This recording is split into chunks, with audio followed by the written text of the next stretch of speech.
Luddites, sharpen those rocks and start lighting your torches because the time to revolt against the great infernal machine is upon us. You guys are listening to Super Despair World, the only show that isn't about to be replaced by some fucking clanker and his little bitch-made San Francisco code monkey pulling the strings behind him. Let's get one thing straight, okay? No daughter of mine is bringing home some goddamn robot into this house. But, there is something you guys can bring home, though, which is totally fine. Yeah, so you can bring home the Super Despair World Patreon. That you can bring that home. I don't really know how you would do that, but maybe a QR code. You could figure it out for yourself. But join the Super Despair World Patreon. You can get in there for free, or you can donate a sinister $6 to have access to all of our. What are we at now, Briar? 14?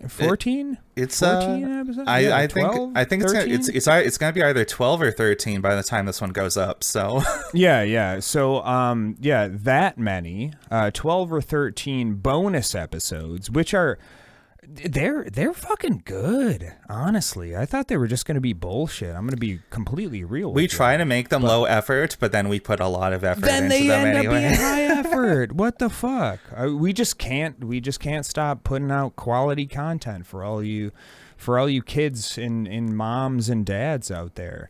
But also we have a Discord that you can join also for free for the time being, and hop in there and talk to the coolest people in the universe.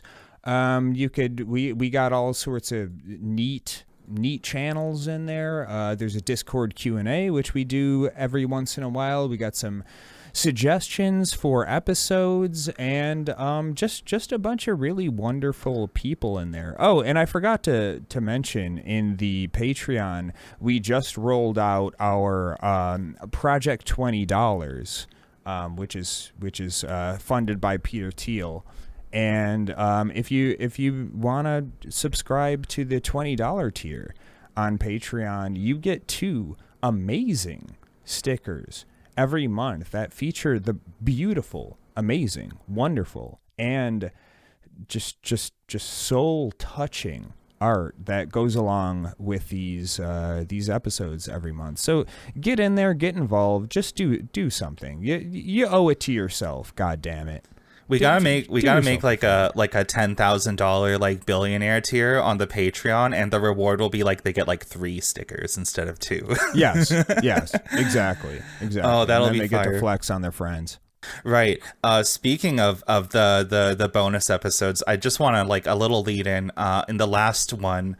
At the time of recording, episode 12, you can listen to the first couple minutes for free on our Patreon. We talked about the fucking Elon Musk robots that are not actually robots. Right. It's just a mechanical Turk or whatever. And since then, I've seen a lot of people talk about it on social media, and this whole thing about like we need a slur for these things. And I think people came up with the word clankers as like a slur for robots, and I'm a big fan of that. That's funny because I think that is that's something that's in that one game. What is it? Like Helldivers or something? It could be. I missed that one. So. And I didn't play it either, but I've heard people talking about clankers. But I was going to do a Starfinder campaign with the old D&D group that I used to play with that I no longer do. And the concept for my character was like it was kind of like a Luke Skywalker, kind of like a redneck on some like hick planet somewhere, and he's kind of like a crop duster type of space pilot. And so like the concept was like he was an ace pilot, and he was also like incredibly racist against androids for some reason. And he was gonna call them clankers, like that was gonna be a slur for robots. So I don't know, like I'm not saying I invented that, obviously, but I think that is just kind of the like default that everybody goes to for like anti-robot. Yeah, there's something, I don't know, kind of like the best slurs come from the heart, you know, and there is a little something in everyone's heart that just says like, fuck these goddamn robots, you know? Yeah, right. Also, Starfinder, I hear second edition is coming out soon. It looked pretty promising, but I don't know much about that. Either way, let's focus on the show. Let's get into the episode for today. It is time. It is that time of year. I wanted to do a little like kind of end of year, end of the season, maybe season 2, Super Disparals. Who knows? We're checking in on the tech industry and the various little code monkey gremlin ghouls that power the entire thing. And I don't know, maybe this will just be like a follow-up to some stuff we talked about before. I don't know. We're gonna see where it goes. Dave, have you been following the news about what's going on X.com, the everything app, lately? Well, I do know that our boy Elon did something with the block feature, where you like if you block someone, you can still see their shit, but or that you can't see their shit, but they can still see yours. Yeah, whatever. so it's like previously, and like on every good and decent website, when you block somebody and they try to look at your like post or profile or whatever, it'll say this person has blocked you and you don't get to see anything. But now they're just going to make it on Twitter or X.com, whatever. They're going to make it so that if somebody like blocks you, you can still read their stuff. You just can't like directly like reply or like quote them or whatever, which I don't know. On the one hand, I'm like, okay, it's not really like a huge deal because like if you really want to see someone's post when they've blocked you, it takes like literally half a second to just log into another account. But I don't know. It just seems like yet another of like many steps that Elon Musk has taken to make the site like more accommodating for like racist like dipshits to get their rocks off or whatever. Yeah. So what's gonna happen is they're gonna screenshot whatever you say and just say like, oh, look at what wokeness has done to people. I mean, I really think the main onus for why he did that is because so many people had him blocked that he just wants to see what they're saying. So well, even then, I don't see what the big deal is because he can just log into his other account where he like LARPs as his like 2-year-old child or something and just like see the posts anyway, right? You'd think so, but like I don't know, like laziness when it comes to logging into other accounts, I think is very severe. So yeah.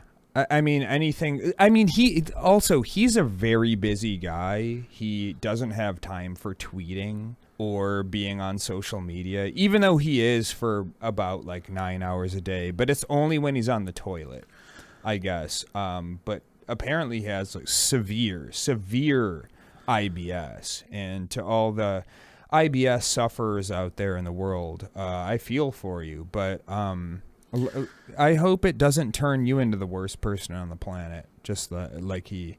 I hope he's got that shit that killed Elvis back in the day, you know, who also died on a throne of sorts.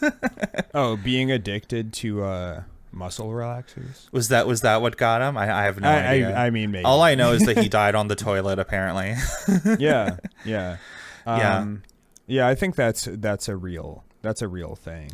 Yeah, absolutely. Either way, I don't know. Elon Musk, absolute piece of shit. I don't even know where to begin because it's like this guy is like in our minds like constantly. He's in like every fucking headline, and it's like we have to hear about his stupid fucking antics every fucking day. But it's like I don't know what else there is to say about him that like hasn't already been said at one point or another. It just seems clear to me that like I don't know, as someone who's on Twitter frequently and like my front page is often like decent because I'm very liberal with the like button and like tuning that algorithm or whatever.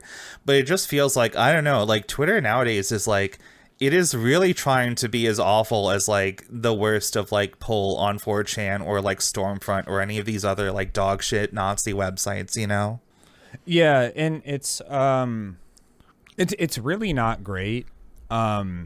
Just and it's not just the content, it's like the functionality of the site I assume the app. I have not had the app for that fucking bullshit platform on my phone for quite a while now, but every time I use it I'm just like, man, this is like bad. This is unusable. And but I think there has been a mass exodus lately to Blue Sky. I heard I saw some numbers that the Blue Sky like new user sign up has been like off the charts lately. Allegedly, I don't know, something about this. So we're gonna get into that, but I feel like there are like two big factors I think that are leading to the current like move of people over from Twitter to Blue Sky, and one of them is absolutely, like you said, the change to the block function.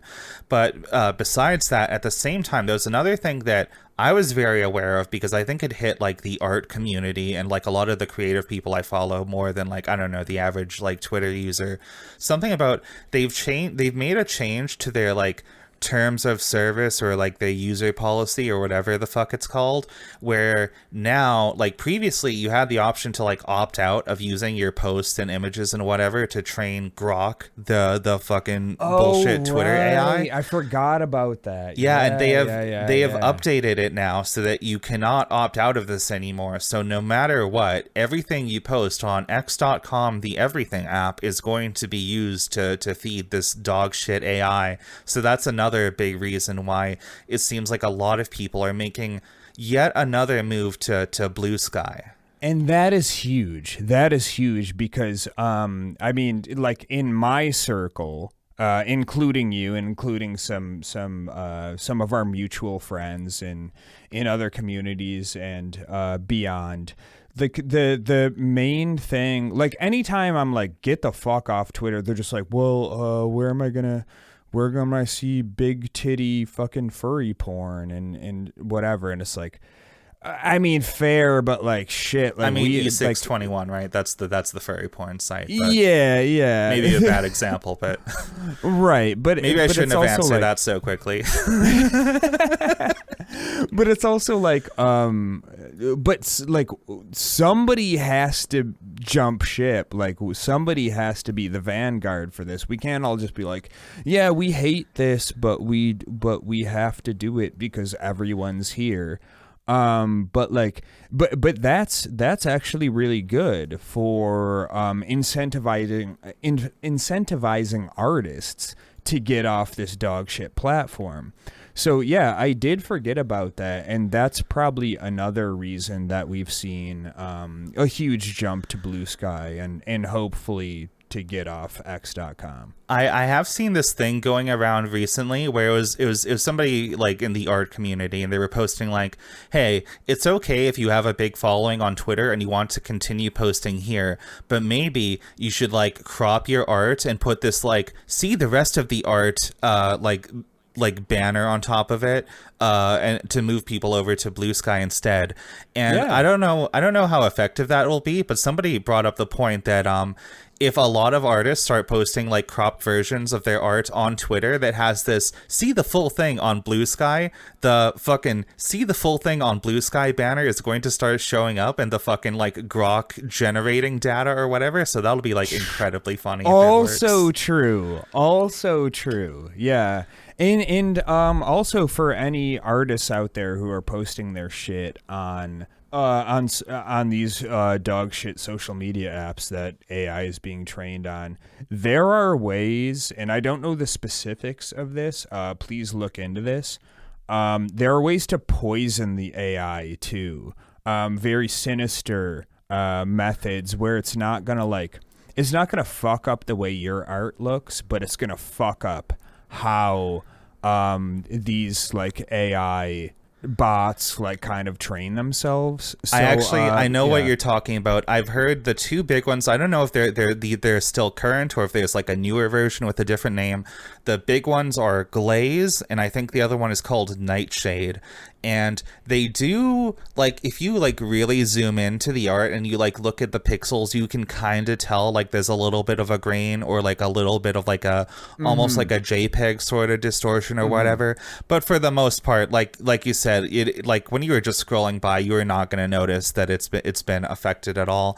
I don't know how effective these things are. I think it's kind of like this like constant arms race going on between the people updating the AI crawlers versus the people updating this like like data poison or whatever. But I've heard it works sometimes, so like it costs nothing, so may as well give it a shot. Yeah. I actually downloaded one recently, and it's not for AI art, but it was for it's for like if you upload a picture of yourself onto like Facebook or something, for instance, because like there's clear evidence of people's like social media pictures of themselves and whatever being used for like facial recognition stuff. And this is way before even the like generative AI boom. This was kind of like something that a lot of people were aware of. And it was the same thing. It kind of like distorts it in a very subtle way that like to anybody who looks at your photo, they're not going to notice it, but like there's something about what that does for people who understand how these facial recognition AI like scrapers do their thing.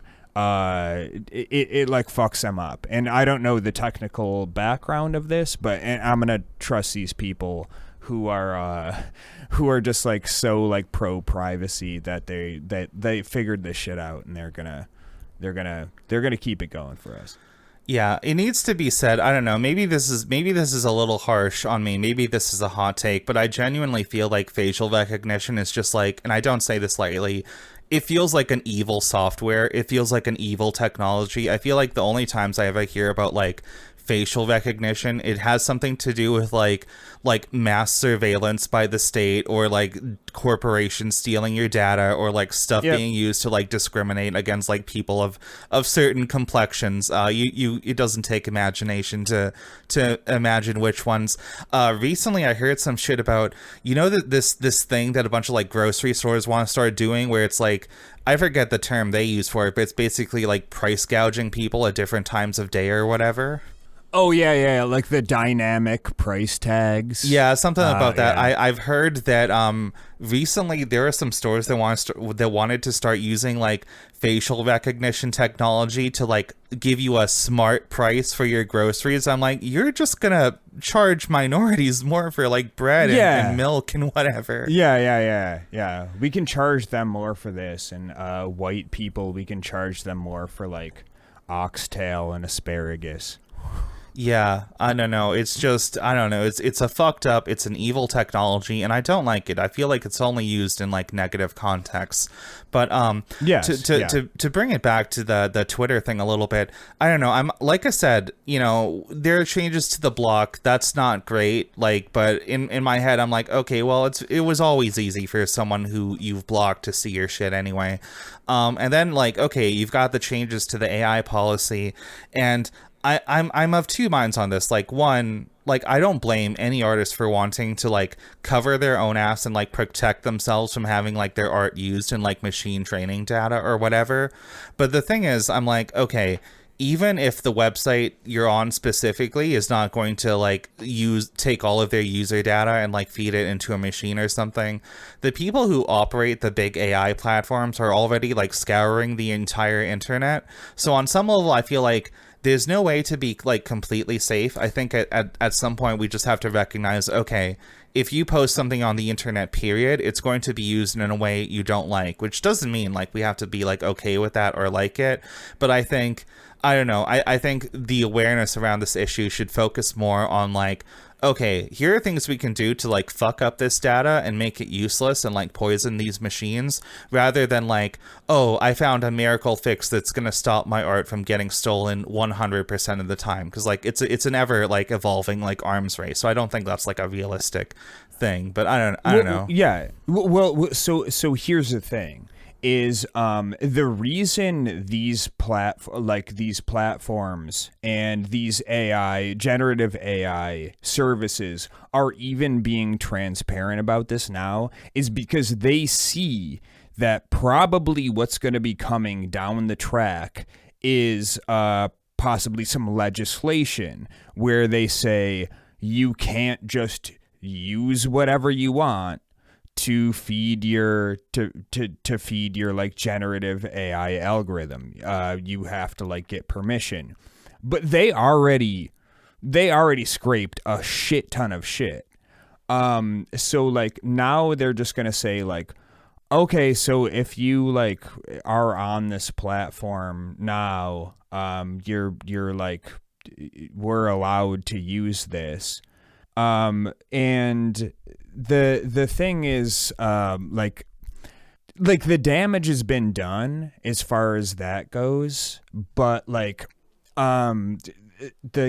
if like really proper legislation and laws like came into place for limiting AI from using like other people's property, which they did not consent to have just like fed into this fucking machine, I think there's going to be like a very sticky situation with a lot of these generative AI companies where it's just like, oh well, and they're going to be like, well, where'd you get all your data? And they're going to be like, well, it's trade secret. And it's like, well, not anymore. We made a law against that. So like, where'd you get this shit?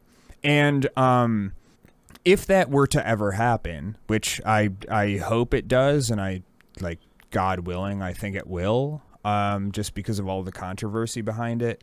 I think the way that fucking Grok is gonna cover its ass is just say like, oh, that's the terms of service. They said they would do that, which is bullshit because like it's gonna apply to like all stuff already on the platform anyway, right? So right, yeah. So yeah, we'll see what happens with that, but I've heard some interesting things regarding the legislation. I don't know if this is still true or whatever, but I heard something a while back about. Did you hear about this court case where like there was a photographer or whatever, and like a monkey stole his camera or something and took a photo of itself, and like that monkey selfie was really popular on the internet for a while, and like because he was a photographer and it was his camera, he tried to like claim copyright like over the photo, which went like super viral or something. But I think the courts worked out that no, the monkey took the photo, it's the monkey's photo. So apparently something about that is like, well, because you didn't have a hand directly in making that photo, in this case, something about the precedent of that is going to make it harder for like AI people to say like, well, no, it's my work because I entered the prompt or something like that, you know. So yeah exactly. And like, I agree with that court case. I think the monkey should get a bunch of money. Yeah, absolutely. It was a good selfie too. He had like a really like smug shit eting grin on his face, no, which is like it was great. I know the one you're thinking of. It wasn't a chimpanzee. It was like an orangutan or something. I think so. Let me see. Maybe talk for a second while I look this up. Yeah, so I'm gonna list all the species of monkey and ape that I know while Briar looks this up. So okay, I looked up okay, gorillas, those are great. I looked up monkey self copyright, and there's a Wikipedia page for monkey selfie copyright dispute, and I'm just gonna share the photo with you real quick because it's really funny. Can I find what type of monkey this was? Yeah, that's a monkey. Yeah. Do you know the distinction between monkey and ape? Isn't it that monkeys have like long tails or something, and apes have like no? Yeah, I mean that's apparently a very reductive categorization, but it generally holds true. Is monkeys have tails and apes don't. I have a 4-year bachelor's degree in anthropology, and that's like one of the 3 things I learned in my university career is that monkeys have tails, apes don't. But for anybody also curious, it seems like the monkey was I don't know if I'll say this correctly, a Celebes crested macaque. That's a great word, macaque. Yeah. Yeah. My cock. I think Yeah, it's that's macaque, macaque. but we're probably Okay, yeah, well, but we're probably both saying this wrong. I'm sure we are. Can you imagine us getting something wrong on this show? Yeah, we should do more ape research before we. Yeah, we gotta get into the ape algorithm. Do some monkey content.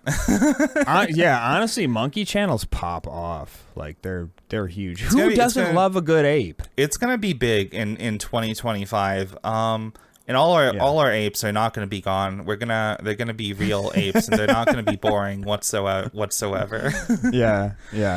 Okay, True. so to bring things back to Twitter a little bit, I think, okay, so full disclosure, like when Blue Sky first launched and it was invite only, I had to pull some strings to get one of those early invite codes, and I was on it when the site was a little more exclusive, and it was boring as shit. There was not really a lot of people on there, and then I think I came back like a few months later when like it opened up again briefly, and I was like, okay, it just feels like Twitter, but worse. But now it's been like about a year since like the last time I've earnestly used Blue Sky at all.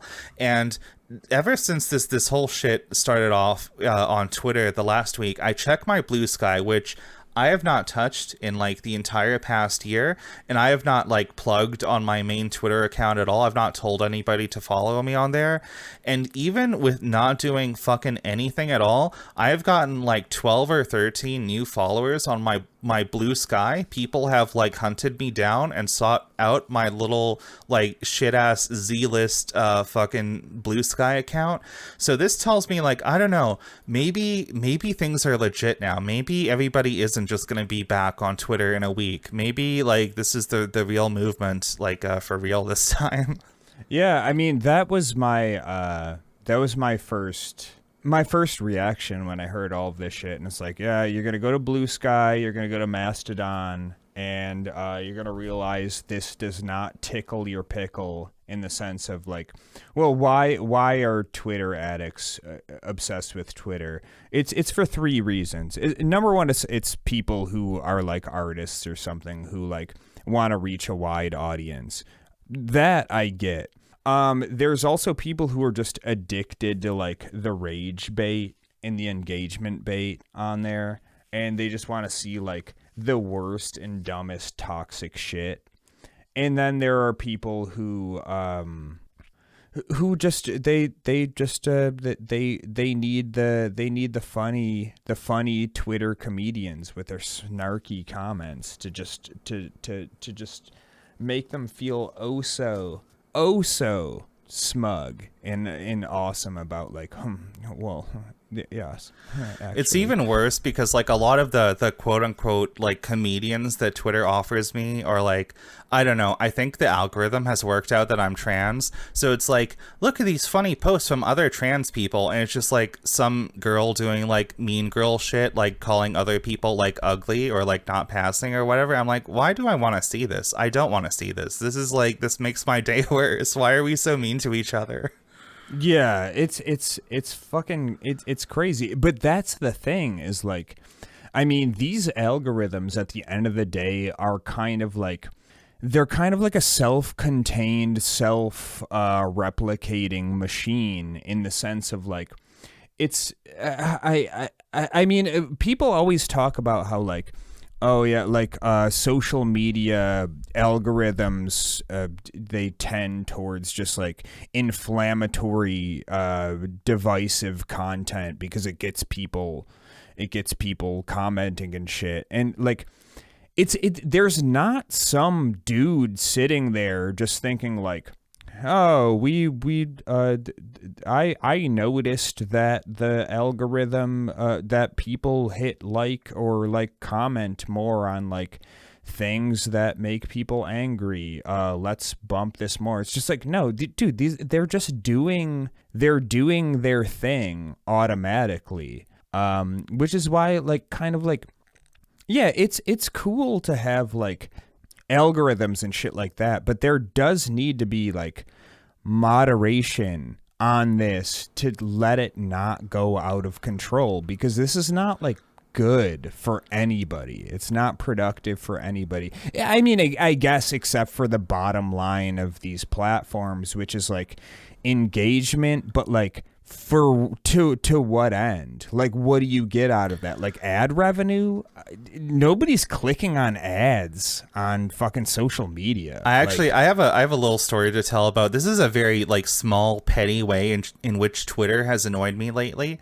So like we all know that like advertisers have largely like pulled out of Twitter for like obvious reasons ever since like Elon Musk, that piece of shit, took over.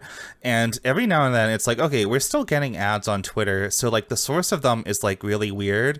Like lately, like most of my ads for the past couple days have been this thing where it's like a picture of a hand, and it's like arrows pointing at the hands, where it's like, if you have these lines on your palm, this is what it means for your destiny or something. I'm like, okay. Dude, it's Facebook. This is what Facebook is now.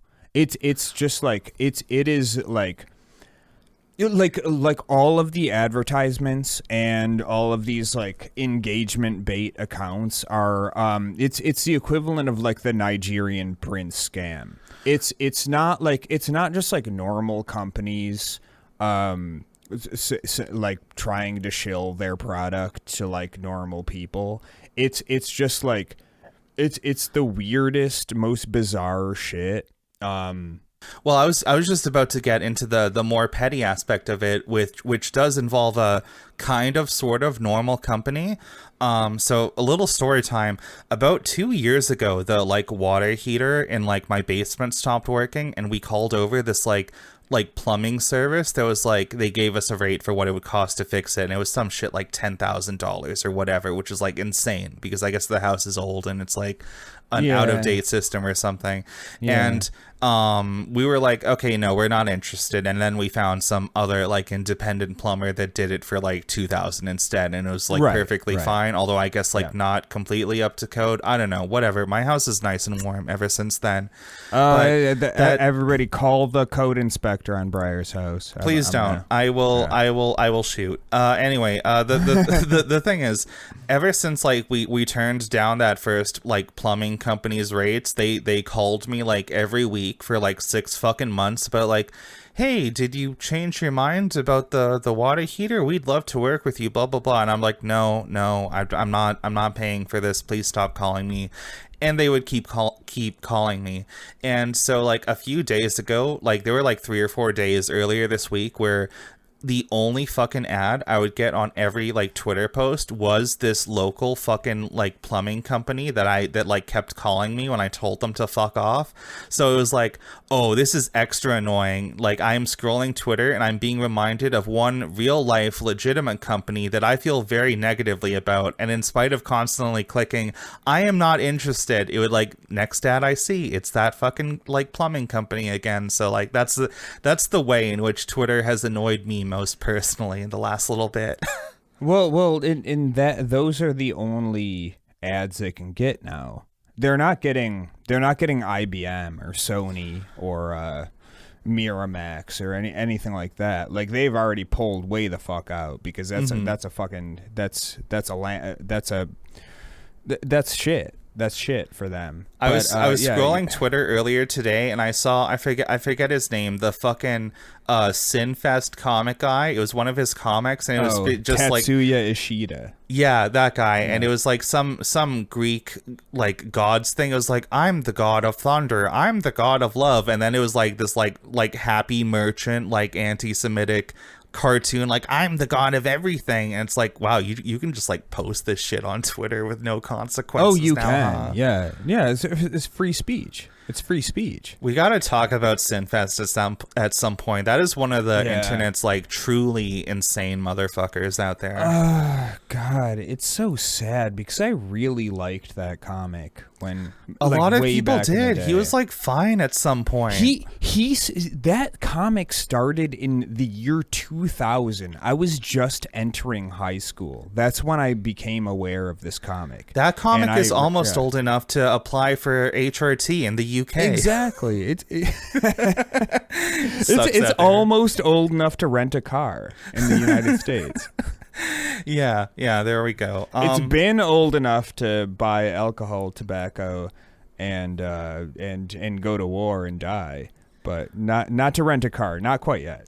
Yeah, there we go. Speaking of comics, I want to give a little shout out to a very good comic. Did you see the House of Decline comic about the Hole? I saw a couple House comics recently, but I'm going to link you to this one, and I will describe it for our audience. So Yes. here it is.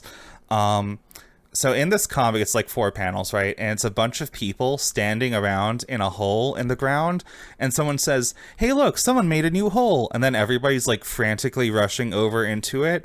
And then someone else goes, this feels like how the old hole used to feel. And I'm like, okay, I haven't seen this one. This is great, though. This is how I feel about moving over to Blue Sky, which like I'm probably going to do in the next couple days. I just want to like clean up my shit and maybe get a new profile picture or something, but we'll see. I don't know. I feel like I'm ready to give Blue Sky an earnest chance because I feel like, I don't know, enough people have like actually quit Twitter in this migration whose like accounts I genuinely liked following that I'm like, okay, maybe now I am personally vested enough to go all in on Blue Sky for once. We'll see. All right, I'm gonna be the boomer in House's comic and say that also just like banger comic House. You did it. You're always doing it. This is one of my favorites of hers. Yeah.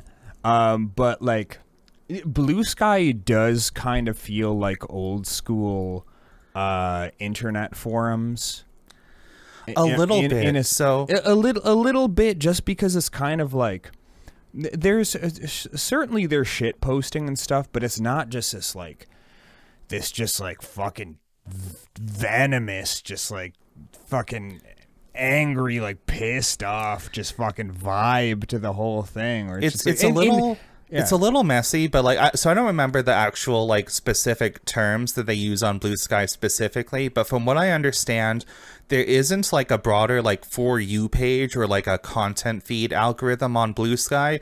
You are only either going to see stuff from people that you follow directly, or they have something, it's like public lists that you can join. So like if there's like a something on Blue Sky, it's like Blue Sky artists or whatever, and I follow that feed, I will see everybody who's like signed up to be part of that feed or whatever. So like you can like follow your broad interests more directly rather than just like having like the For You page that like feeds you shit based on like things you've liked or whatever. Or things that are just going viral right now. And I think that's part of the big problem with a lot of these algorithms is it's just like people are liking this, and it's like, I'm not people. I don't want to see this. Take that away from me. I think there are options for that. Like I said, like some of the things you can follow directly on Blue Sky are like there are specific feeds. So like if you do want to see like trending on Blue Sky, there's a feed you can specifically follow to see like what posts are doing like big numbers right now. Or like there's another feed that's like stuff liked by people you follow or what. But it's all like manual. You can tune it to show you whatever you want rather than just having either the fucking For You page or following. Like there's a lot more control you have over the stuff you see, which I think keeps people more locked into like seeing stuff that they actually like and want to engage with positively rather than like the rage bait of like fucking algorithms on every other site. Exactly. And yeah, I mean, I've definitely used the like on Instagram and YouTube, which are the only two things I ever actually use these days. I've done the like I don't want to see this thing, and it's just like it just pops up the next day. Like these mean nothing. Well, the thing is, I honestly the thing with all of those is like whenever you click on it, it'll be like, thanks, we'll show you this less often. And it's like, no, I don't want to see it less often. I want to see it not at all, you know, but you can't have that. Yeah, and I think it's actually it's a trick where it's just like, this makes me pissed off and I don't want to see it. And it's just like, okay, cool. Oh, so this makes you pissed off, huh? Well, we've heard that this makes you like and comment and stay on the site a little bit longer and get into like comment section debate wars with the biggest loser you've ever seen on the on the platform. Yeah, Okay, cool. I think if you're trying to game the Twitter algorithm, the most effective thing you can do with stuff you don't want to see is just like scroll past it and don't click or interact with it at all. But I don't know. Yeah. I don't know. Exactly. Either way, I don't know. There's something to be said about like none of these like big like internet social media platforms are good. I think we need to remember that Blue Sky is owned by the original Twitter guy who what's his name, Jack Dorsey or something like that. Yeah, And it's like, okay, he sucks too, so like I don't want to like sing Blue Sky's praises too much, because like there's always the realistic chance that the website goes to shit in the future anyway, as they all do. But I think, I don't know, so long as like we're going to be stuck on these websites anyway, I think the important thing to remember is that like the fucking like numbers game, the metrics, like doing all these big numbers and shit, this stuff does not really matter. I think if you've had any positive experience on Twitter at all, it's probably because like you actually like reached out to like a real person and interacted with them directly. So I think, I don't know, we need to like be careful about like praising these platforms too much and try to keep the focus more on like the actual real people that we meet on them. And you know, that brings it back to Blue Sky. Like, this is why I'm hopping on it now, because it seems like, wow, everybody hopping on it right now is getting a shit ton of engagement. It seems like a good opportunity to meet some new people, so we'll see how that goes. I don't know. Well, that is a good point. And that's the thing about all these platforms is like they start out as like a positive and constructive thing that normal people can kind of leverage to do positive things, like, you know, share their art, meet other people, have some fun times. Cool. But like if this goes on for a while, they're going to start thinking like, oh, well, how can we like monetize these good times? How can we monetize your art? How, like, it all eventually funnels into the same shit basket that all of the big ones, the Facebooks and the X.coms and the Reddits. Yeah, how can we turn this like beautiful intermingling of human souls into a fucking strip mall parking lot? You know what I mean? Yeah, exactly. And I mean, like the death of like Usenet and internet forums were kind of it kind of went along with the fact that like these couldn't reach out to the normal person. Yeah, no, internet forums are like, to sign up for them at all, it's like you kind of have to seek out like a niche interest or whatever, you know, like forums exist for specific crowds of people. I don't know a lot of like big, like, oh yeah, this was just like a general chat sort of internet forum. I'm sure there were a couple, but like all the big ones back in the day were more like focused interests or whatever. Like you had like Something Awful being the big one, and that's like a lot of like nerd, like early internet savvy sort of culture people, you know. Yeah, in like Reddit was kind of like was kind like of the like the nerd Something site. Awful. It was kind of like the Something Awful forums, where it was kind of like here's a bunch of like interest groups, and then there's just the main like shit posting, like you're terminally online type of group, and it caught on so much among nerds that it started to spread to like not so nerdy people. Yeah, and I think and early now Reddit, like my mom is on fucking Reddit, so yeah, I think early Reddit was like kind of like it was mostly run by and populated by like a type of tech bro that we don't really see anymore, like some guy who's just like kind of like nerdy and just legitimately interested in like programming or new gadgets or whatever. Not to be confused with like the modern tech bro, which is like basically a fascist in all but name, you know. yes yeah, and it's not to say that the early tech bro did not turn into present day fascist. We saw that with Curtis Yarvin, who we talked about before recording. I just found out this person existed like minutes before we started recording. We'll talk about him on a later date, but that'll be a surprise to help us in the future. Yeah, but that's but that type of person was like kind of possibly like the early Redditor, and now it's just like now it's just another like social media platform that has like a slightly different aggregate of person, just because of the format of it. Well, the thing about Reddit is like with everything being like prioritized by like how many upvotes you get, I feel like Reddit is a site where like the hive mind like popular opinion is going to be like massively overrepresented, because like if you dissent with like the popular crowd on Reddit, you're going to be like immediately downvoted out of oblivion, and like people are just straight up not going to see the thing you wrote, you know. So right, and the thing about Reddit is like originally. So like one of the founders of Reddit, or one of the earliest like Reddit people, when the like upvote downvote system was implemented, they were like really against that, and they were like, yeah, I don't think that's like good for this site. It's gonna eventually kind of like turn into just like a I like this or I don't like this. it's going to be a circle jerk. Right.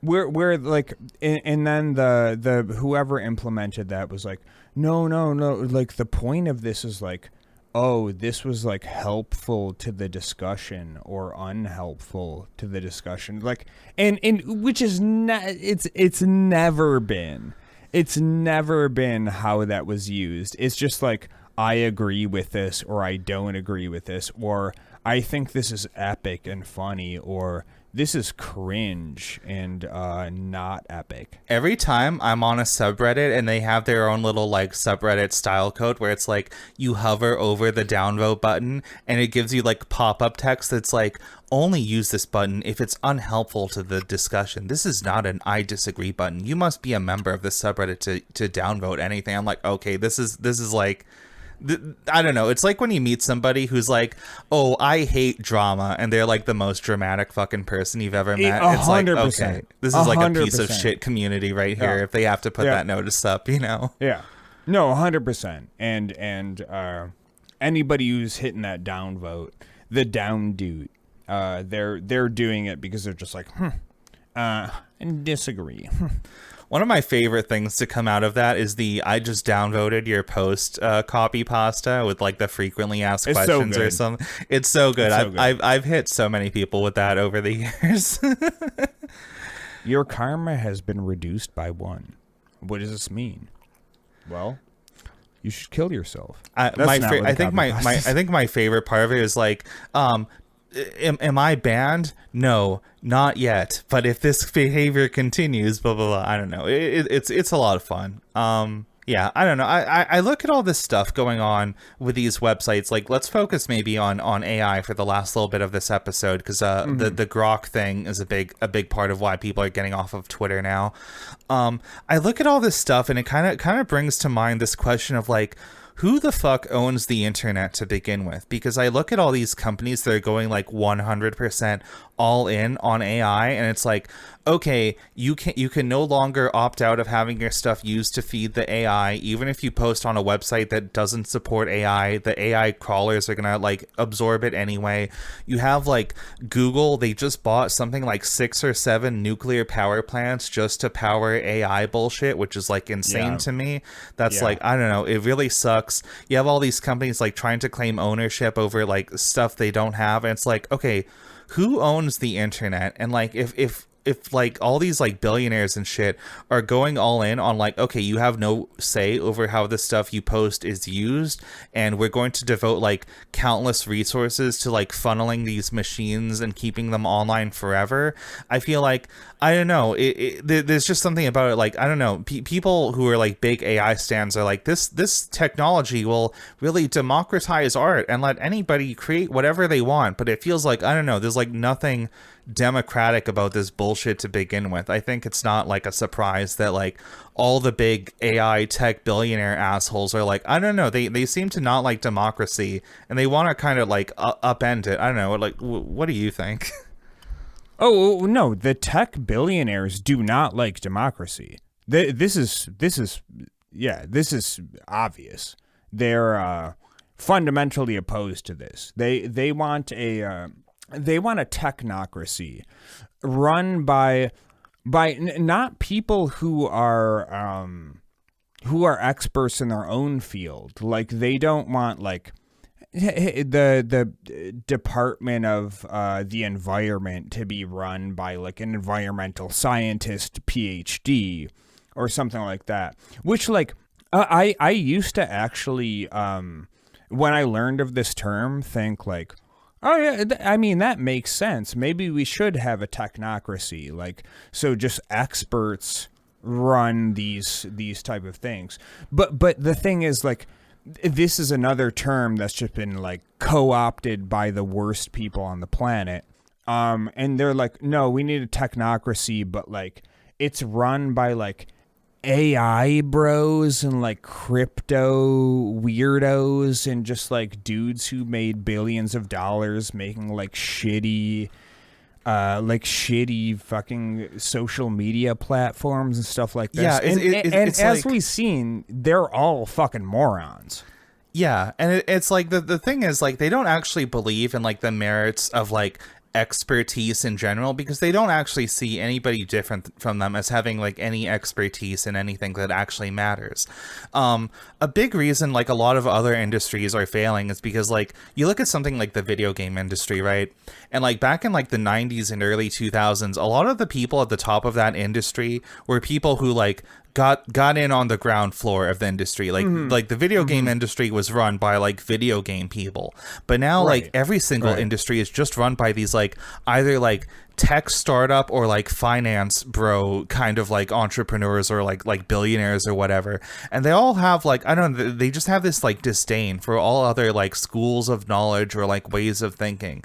There's something about like the whole AI thing where it's like they believe there's something about like Chat GPT or Grok or some other like open AI bullshit is going to be like, oh yeah, this is going to become like a super sentient like general purpose AI that will solve all our problems in the future. So they have this attitude of like, well, I'm an expert in the tech field and tech is the most important thing in the world, so I just get to like decide how society is going to be shaped and run in spite of like all this other bullshit, you know, like fuck voting for anything. I'm just going to use my money to build these machines and, you know, absorb all of the world's like wealth of ideas and culture and everything into it for my own gain. And it's like, I don't know, it just makes me sick. I think these people are ghouls, you know. No, they are, and it's a new wave of like tech fascism, in a sense of like there are these people and they kind of just latch on to like so like the main thread with people like somebody like Elon Musk is like he got into an industry at a certain time, and he did good. Like he got into PayPal, like it was a good call. He was successful. I wouldn't say he did good, but yeah, I know what you mean. Right, or like Mark Zuckerberg, who I'll actually give more credit than Elon, because he actually did spearhead like Facebook, and that was kind of like in its way ahead of its time. As much as I hate the Zuck, I feel like, I don't know, he must have like hired a new PR firm or something, because I feel like people are starting to turn around their opinion on the Zuck or whatever. He did. I think, I don't know, even I will give him a little bit of credit for the whole thing where we thought like he was actually gonna like box Elon Musk or something, because like, I don't know, I think Musk would have gotten his shit rocked in that so this is the difference between him and Elon Musk, is Elon Musk just keeps leaning into being the most cringe human being on the planet, and Zuck like keeps kind of like hiding in the shadows. And not only does he try to be relatively low key, I think I heard something about like in his main house, Zuckerberg bought like the adjacent 8 houses next to his just to keep them empty so that nobody can look into his yard or whatever. And I'm like, okay, I think that says something about what's going on in his head. Yeah, yeah. But he also like changed his look and a bunch of stuff. He's like slightly like he must have hired like a bunch of people to teach him how to act not like a weird robot. He looks a lot less like the space jockeys from Alien now than he did a couple years ago. Yeah, he grew his hair out a little bit. He looks less pale and gangly. I think that's the big thing. Yeah, it's a big thing. Not to give him credit, by the way, fuck Zuckerberg. I genuinely think Facebook has been a cancerous force on the earth. But like, but the thing I'll say about him is like he kind of like, I mean these guys are fucking billionaires. And Zuck was just like, I need to, probably, there's speculation obviously, but like I need to hire some people to make me seem less weird and stop like sweating profusely whenever I'm on the stand at a fucking like a Supreme Court hearing. Not just that, but I feel like there's an extent to which, like, I get the vibe that Zuck knows how corrosive of a force Facebook can be. So, like, I think there's a reason why you don't see Zuck, like, constantly, like, yucking it up on Facebook, as opposed to Musk, who is constantly posting all the fucking time on this shit-ass website he bought. Like, I think deep down in his heart, like Zuckerberg must know, like, oh yeah, only an idiot would use Facebook. Why would I sign up to give away all my info on this shit? I think he knows it's for the suckers and not for him. For sure. Whereas like for sure. Whereas Musk is like he is his own biggest sucker. You know, I think, you know, obviously him owning Twitter has been a massively negative thing for everybody involved. But, you know, if I could be even slightly like humanizing for a moment, I also think owning Twitter has like destroyed his own life personally for him as well, you know? Yeah. With like he didn't actually want to do that. He kind of got goaded into that by Peter Thiel. I mean, also again speculation, but probably I think like leveraging his own hubris towards this. And I think Musk is constantly trying to convince himself that he wanted to buy Twitter, but I think deep down that he did not. So I don't know. Well, I mean, he tried to get out of the deal, which if he was really that into it, I mean, we don't know what went on behind the scenes there. But whatever went on is probably infinitely more stupid and juvenile than we could ever imagine, you know? Yeah, that's the thing about like any like conspiracy theory is like it's cool to dream up some like really interesting narrative of what went down, but like it's probably just like he said you should do this, and they was like, yo, what if I did? And he was like, you won't. And they was like, I'm gonna do it. And then they were like, all right. And he was like, shit, like, nah, I'm not actually trying to do that. And they were like, well, you have to now because of laws. And he was like, oh shit, all right. Yeah, I don't know. Maybe to bring things back a little bit, we can talk endlessly about how like the dominant ideology of all these like tech billionaires is like fascism or whatever. But I do think it's important to draw a distinction here. I do think like to the extent that it matters, there's like some different kinds of fascism, right? You have like the really old school kind, like you saw in the 20th century, which like, you know, a lot of people still like uphold nowadays, where it's like extremely like nationalistic. It's all about like ethnicities. It's about like ethnic cleansing or whatever. I think you see this a lot in like fucking states like Russia and Israel and whatever nowadays. And you know, I do think there's an unfortunate trend towards like the far right gaining a lot of power around the world everywhere, like right now. Like, I don't know what's going to go on with like the US in this election, but I definitely feel like Canada is probably going to be very far right in the next year or so. Oh yeah. Canada's fucking cooked right now, isn't it? It's not good. It's not great. Yeah. I'm not paying attention to elections for my own sanity, but I think there's a distinguishing line between that like old school sort of fascism, and I think what we're gonna start seeing, especially like in the U.S., I think if like Trump does not get elected or whatever, and like the Republicans do not get their shit together, I think we're gonna see this other kind where it's like it's this weirdly like secular like tech focused like thing that's like all in on the billionaires. There's a whole thing about like these like Silicon Valley guys that want to make their own like smart city somewhere in California in like the near future. It's like some like fucking Disney Epcot shit, but like infinitely worse and like really creepy with all this stuff about like they want people to call themselves grays and like wear gray clothing and like socially ostracize people who don't support like the tech party or some shit like that. It's a whole thing. We're gonna do like a proper episode on it in the near future.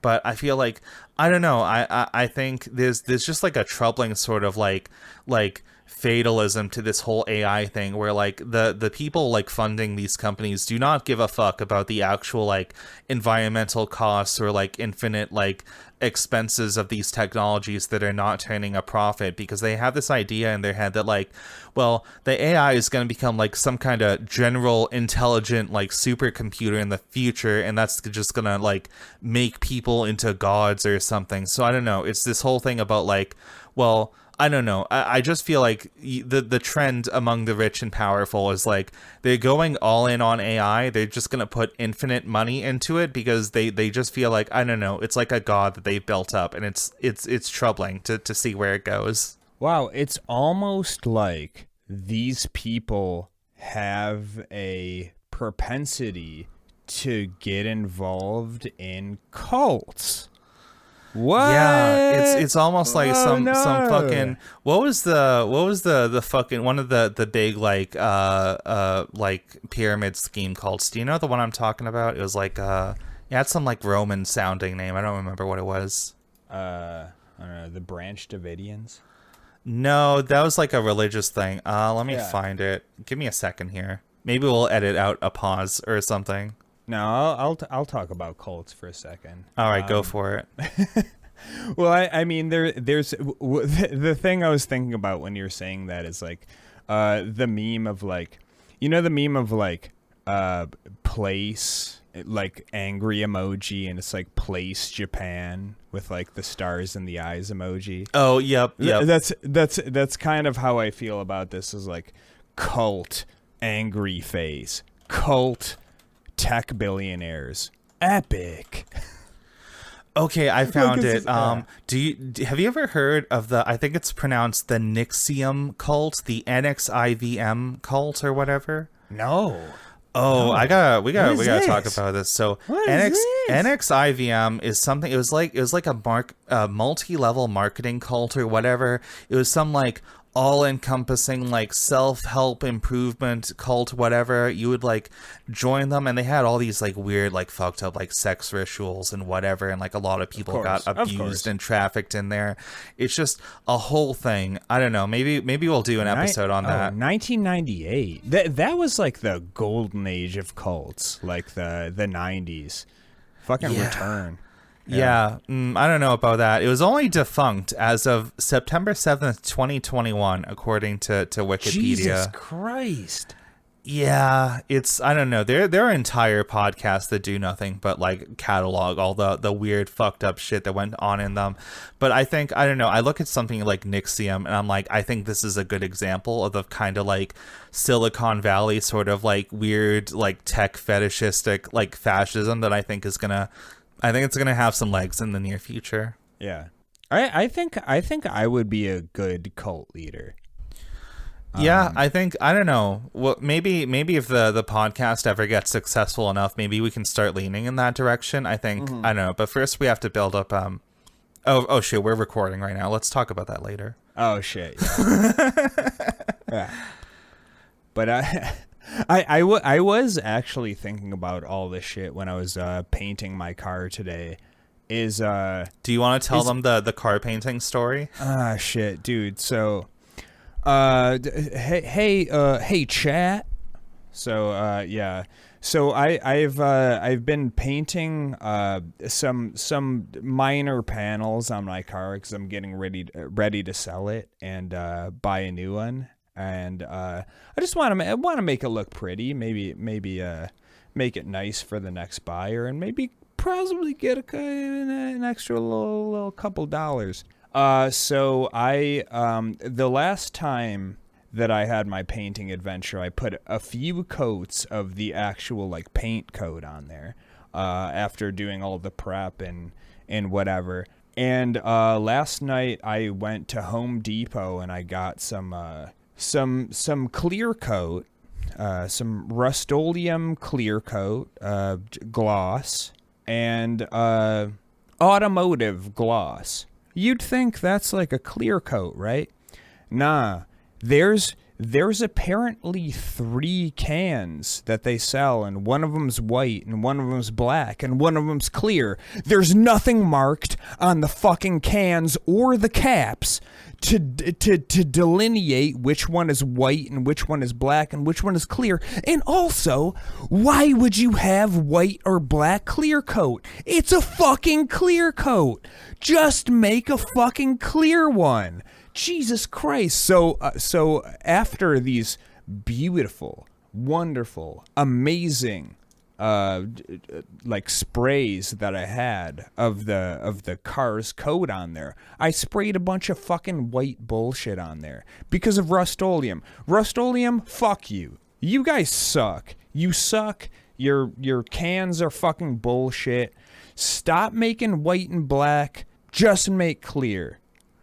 It's like there's a big fucking cum stain on your car now that you're gonna have to paint over again. Oh, it looks so bad. It looks so bad. And that's what the owner of these companies are doing. They're jerking off at your expense. They're taking all the money that you paid them for the wrong product, and now you fucked up your car, and now they're like jerking off with the dollars you gave them. It sucks. And now it's like, do I put 2 more coats of any bodywork bros in chat right now? Do I put 2 more coats of the like paint over it, or do I sand this off? Like I don't know what to do, man. I'm just trying to sell this fucking car. If you're in the comments right now and you give Dave a good answer, we will send you a pair of stickers this month. True. Yes, exactly. But it has to not be bullshit. Yes, it has to be a real answer. It has to be a real answer. Yes. But I agree. We will do that. Hell yeah. But yeah. Yeah, I don't know. Is there anything left to say about like the state of tech right now? I feel like, I don't know, it's pretty dismal. I have like some hopes about like this theory of like AI model collapse, about this thing about like, well, the internet is getting more and more full of like AI generated bullshit, so that's gonna like corrupt the data inevitably. So well, like I don't know. It will. Like AI is poisoned by its own, like it's in Ouroboros of like it's at this point starting to eat its own shit. Also like the amount of money that AI companies are pouring in to improve these models is reaching this point where for every like X amount of dollars, they're getting like 0.00001 returns, and it's like it's like we're way past the point of diminishing returns here, and also like they're not making any money, and they were operating on this like this old tech model of just like, hey, you could bleed money for 20 years because 0% interest, investment, VC funding, angel investors, and that shit is fucking drying right the fuck up right now. Yeah, if you guys remember at all the brief period in which services like Uber Eats or whatever were actually had like decent prices, it's because they were bleeding money. Now the inflated price you see now profitable. Is like what they need to like barely make ends meet. They're still in the red. They're not even close to recouping their current operating expenses. These things never worked and they never would this like I forget what is like the blitz model of like cornering the market. This was this is a fucking scam. I mean, scam. It's not unique to the tech industry either. This is basically like what Walmart did to put out all the mom and pop like grocery stores across the country. Difference is true, correct. But the difference is Walmart now makes money. These tech companies never will. They never will. That is true. Because Walmart is providing a service that everybody fundamentally needs, which is to like get fucking groceries and basically or groceries or whatever. These other companies just like if they get like if it costs too much, which they fundamentally do, people just won't do it. Like taking an Uber is cool. It's cool to be able to take an Uber if you're drunk or if you don't have a car or whatever. But if it's $100 to go down the street, you're just not gonna go down the street. Mm-hmm.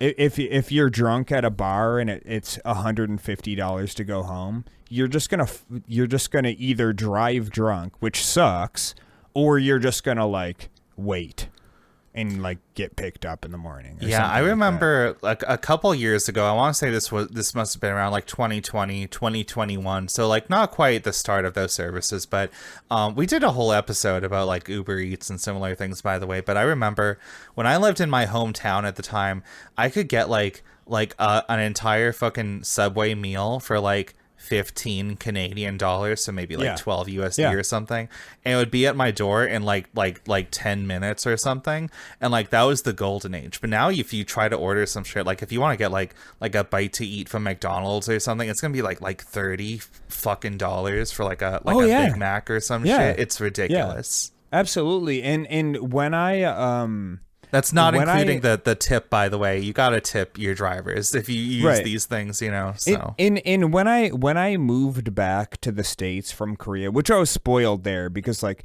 as much as cab drivers there are fucking assholes and like there are a bunch of services and like it's annoying, but it's not like prohibitively expensive or like super hard to do. But I came back here and I was like, oh shit, America, fuck, like time to start driving drunk again. Just kidding, guys. I've never done that before. That's illegal. But like, I mean, like where I'm from, because I'm not in like New York City or Chicago or LA or something like that. Like the cabs exist here, or they did, but they're super expensive and like kind of hard to get. And I was like, oh shit, they just approved Uber in New York State, and I was like, oh shit, like we can do Ubers now. And I was like, going to the bar and taking Ubers, and they were like, it was like $15 to like go to take like a 20-minute drive or something. I was like, this is awesome, dude, this is great. And now like that same drive would be like $60 plus tip.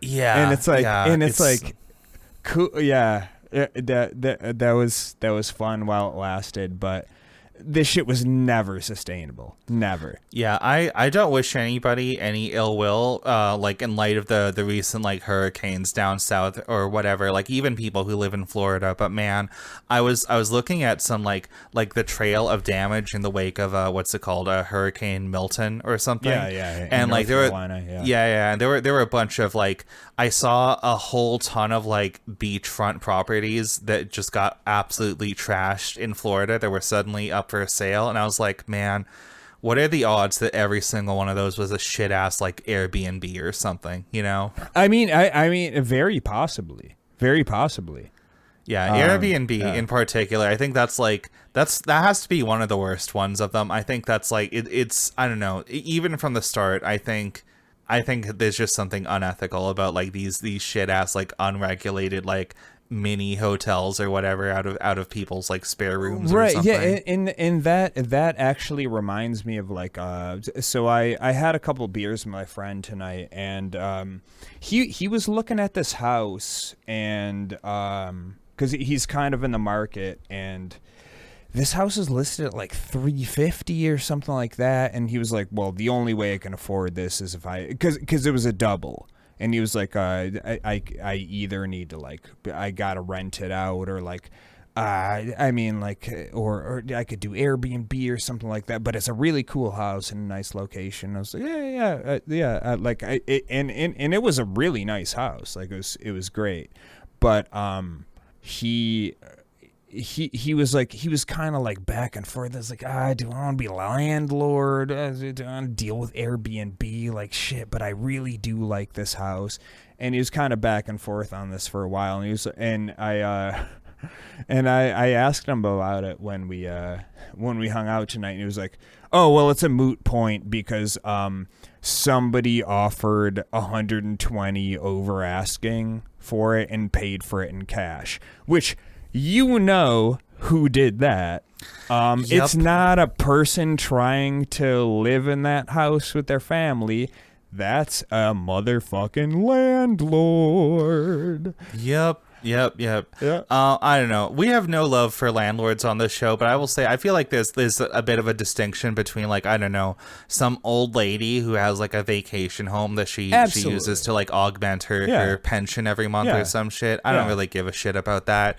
Or like, I don't know, if you're like just a regular like family or something, and you just like, I don't know, you're lucky enough to inherit like an extra property from your parents or some shit. I'm not gonna bust your balls for getting a little passive income over that. No, there's some like Reddit leftists are like, anybody who's a landlord who should be shot immediately. And it's like, okay, like, all right, kind of like chill out. There's a difference between like renting out like one extra property that you just happen to like inherit or something versus like and even like, I don't know, buying like a duplex house or some shit and just renting out the other half or whatever. Well, and that was his thing, is he just really liked this house, but he couldn't afford it unless he had a renter. And we live in a place with 3 or 4 universities, so it's like, I mean, they need to be able to, like, they're not buying houses here. Fucking, that's okay.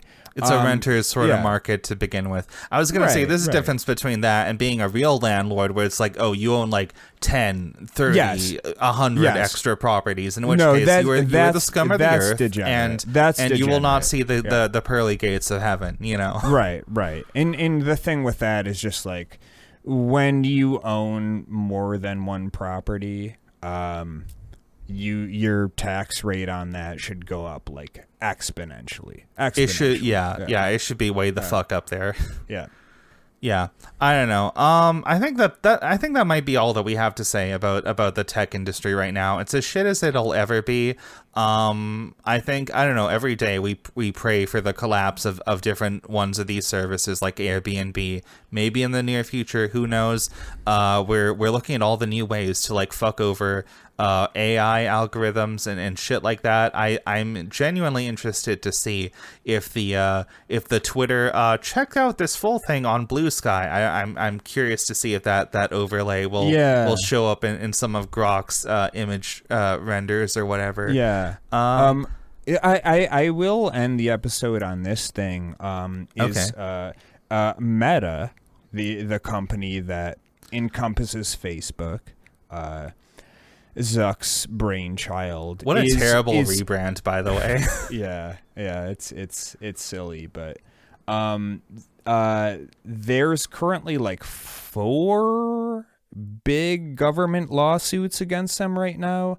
I don't know if they're all antitrust. I know at least one is, and they're big. Like, they're big. And they got some juice behind them. So I think we're gonna see some interesting stuff happening in the tech company business side.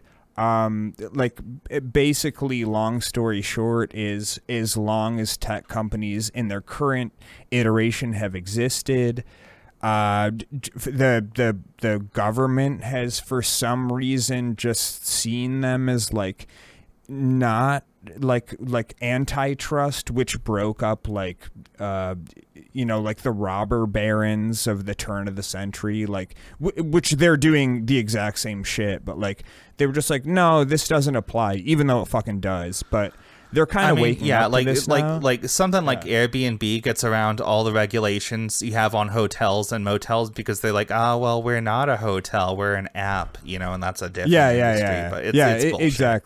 Exactly. It's the same thing with like Uber saying like they're not employees. We're not a taxi service. Yeah, we're not a taxi service. We're just a tech company. They're not our employees. They just use our app. Netflix being like, we're not a film studio. We're not a distribution platform. We're an app or something. Yep. Well, I guess that is a distribution, but you know what I mean. Netflix does no. Yeah. They always try to just like couch this and just like, no, we're not this thing that we're trying to replace. We're tech. We're not this other thing that we're trying to disrupt, quote unquote disrupt. We're tech.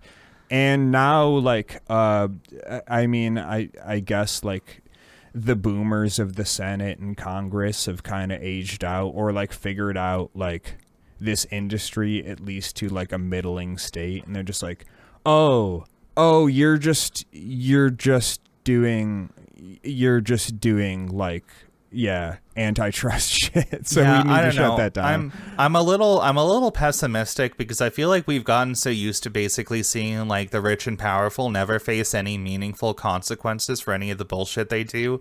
Like one of the things we kind of glossed over in this episode is over on Twitter, like Elon Musk has like been blatantly like doing like election interference for Trump. He has been like throttling the links for like stuff that makes him look bad. He's been like promoting pro-Trump shit in spite of being like, oh, if Twitter wants to be taken seriously, it must be politically neutral, when like he's like openly like a far right fascist or whatever. But it's like, I don't know. There's dudes with like skull measuring counts. He's just like, interesting. Looking into this. Yeah, I brought up the fucking Sinfest guy, the comic he did with like the Jewish merchant caricature.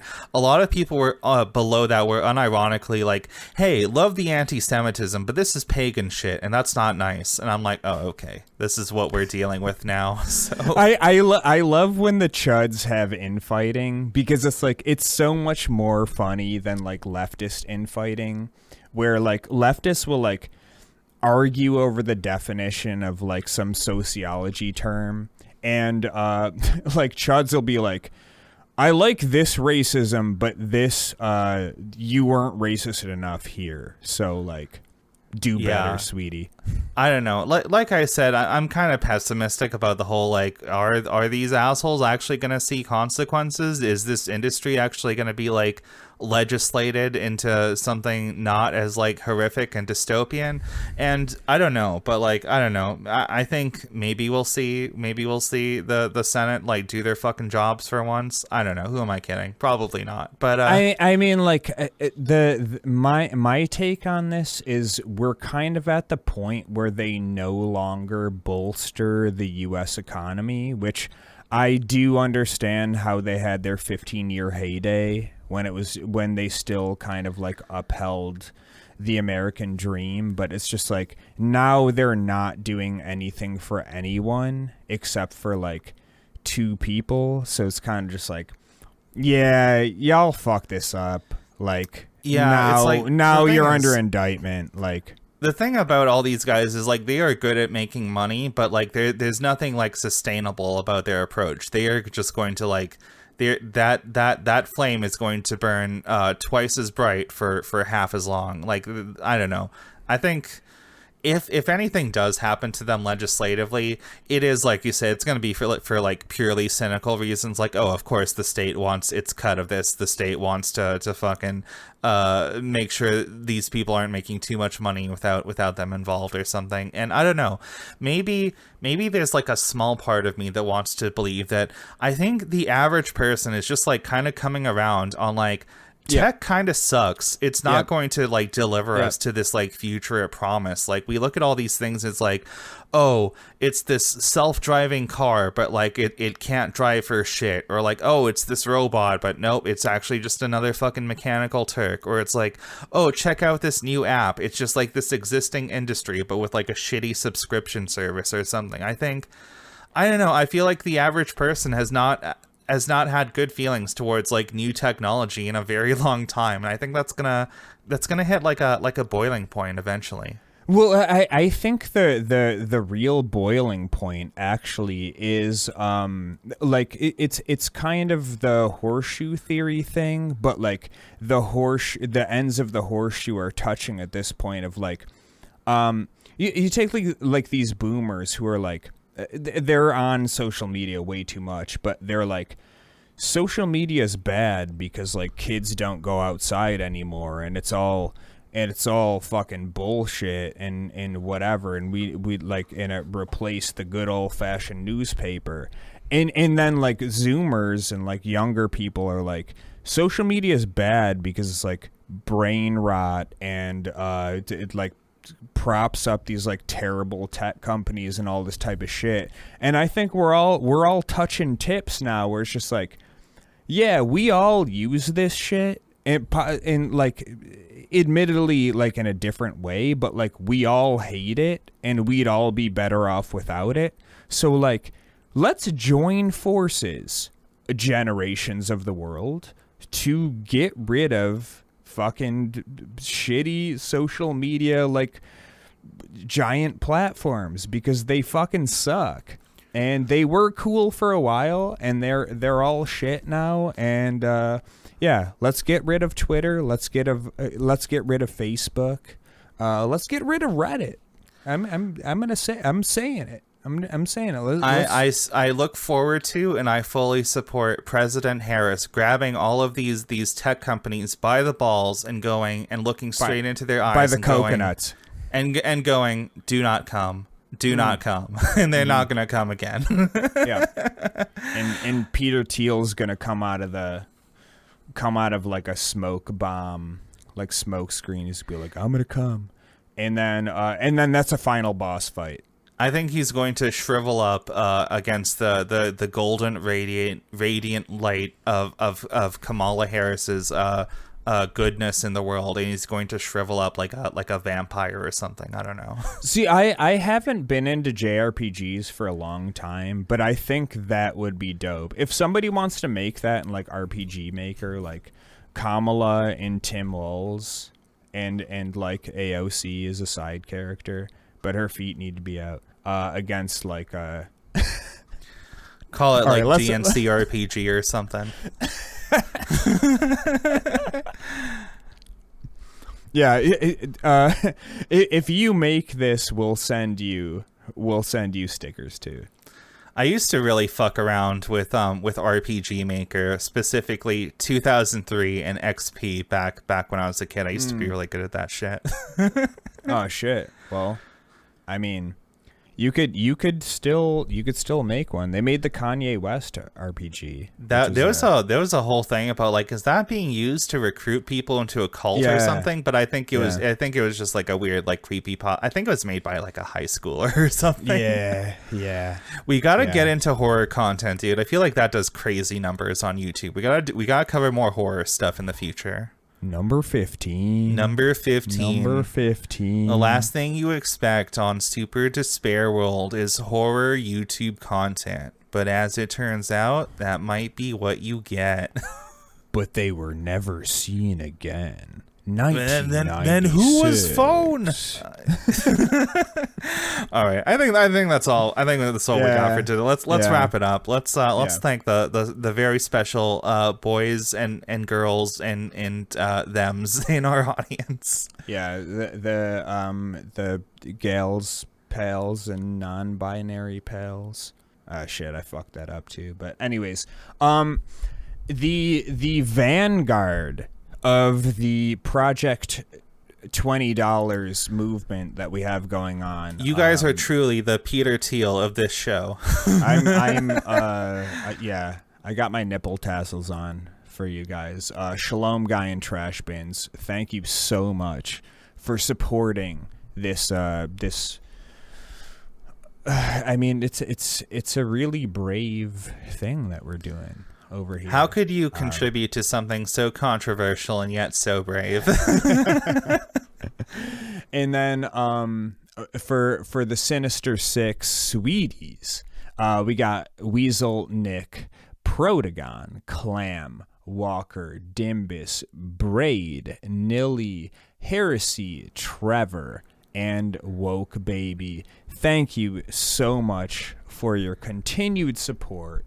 Anybody who's on the fence about getting in on the ground floor for the for Project $20, I think it's gonna be a banger. I feel good about it. Yeah, I cannot wait to get some of these stickers. I think, I don't know, not to toot my own horn too much, but I feel pretty good about that last episode art, so maybe we'll rearrange. Oh yeah, I was gonna stickers. mention that we actually had we had an audible on the line where I said, like, this is too fire. We gotta put, because we originally planned out like the next 3 months of stickers, but we had to do a little swap-arino, input the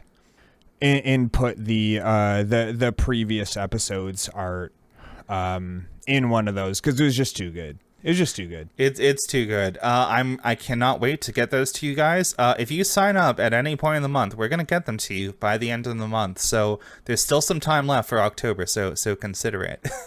Yeah. So we're gonna anybody who signs up during the month, you're gonna get that in the month, like at the beginning of the month of the consecutive month. Fuck yeah. Anyway, thank you guys so much. I really like the Sweeties you threw out there. There's something about the Sinister and the Sweeties. I don't know. I like the little combination there. It's an alliteration. It's pretty good. Maybe we'll stick with that. Either way, that's all we got for this week. So thanks so much for listening. We love all you guys, patrons or not. We do this show for all of you. Thanks so much for listening. We'll see you next time. Yeah, for sure. Love you all. Whether you're in the Patreon and donating or not, and if you can't donate, just join the Patreon for free. Just hang out in there. It's fine. And get your ass in the Discord too. We love you. We accept you with open arms. Either way. But yeah. Anyways. Fuck yeah. Good fight. Good night.